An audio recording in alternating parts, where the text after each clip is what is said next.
মেয়েদেরকে মানুষ করে বিয়ে দিয়েছে রুচিরা। সায়েম চলে গেছে পরপারে। রুচিরা এখন আছে বৃদ্ধাশ্রমে।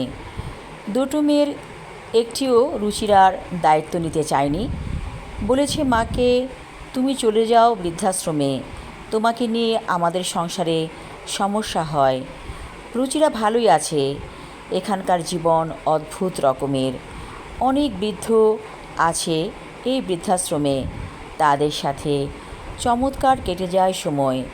একদিন একটি বৃদ্ধা মহিলা খুব কাঁদছিল, বলছিল, কেন আমাকে ওরা দেখতে আসে না, কী অপরাধ করেছি আমি।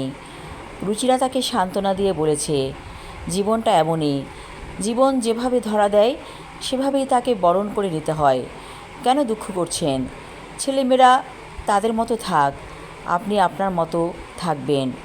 এই কথা শুনে বৃদ্ধা মহিলাটি হয়তো মনে শান্তি পেয়েছিল। সেদিন অনেক রাত, ঘুম ভেঙে গিয়েছে রুচিরার। রুচিরা ধীর পায়ে চলে এলো উঠোনে। এই বৃদ্ধাশ্রমে একটা চমৎকার উঠোন আছে, নানা রকম গাছগাছালিতে ভরা উঠোনটা। হঠাৎ রুচিরা দেখল একটি পাখি তার দিকে তাকিয়ে আছে অদ্ভুতভাবে। রুচিরা বলল, তুই কি আমাকে চিনিস? হঠাৎ করে রুচিরার মনে হলো এরকম একটা পাখি সে বহু বছর আগে তার বাসায় দেখেছিল। সেই পাখিটাই কি বংশবৃদ্ধি করে একে জন্ম দিয়েছে? রুচিরা বলল, কি কথা বলছিস না কেন? পাখিটা বলে উঠল, আমি কে? এই কথাটা শুনে রুচিরা স্তম্ভিত হয়ে গেল, কারণ বহু বছর আগে পাখিটা এ কথাই বলেছিল, আমি কে। তাহলে স্পষ্ট বোঝা যাচ্ছে ওই পাখির বংশধর এটি। রুচিরা বলল, তুই তোকে চিনিস না, তুই তো একটা পাখি আর আমি হচ্ছি মানুষ।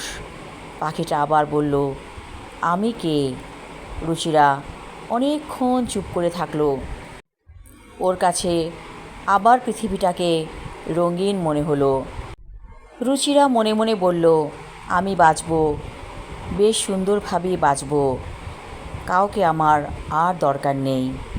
আমি আমার লেখা ছোট গল্প আমি কে পর্ব 3 এবং শেষ পর্ব পড়লাম। আশা রাখছি ভালো লাগবে সবার। ধন্যবাদ।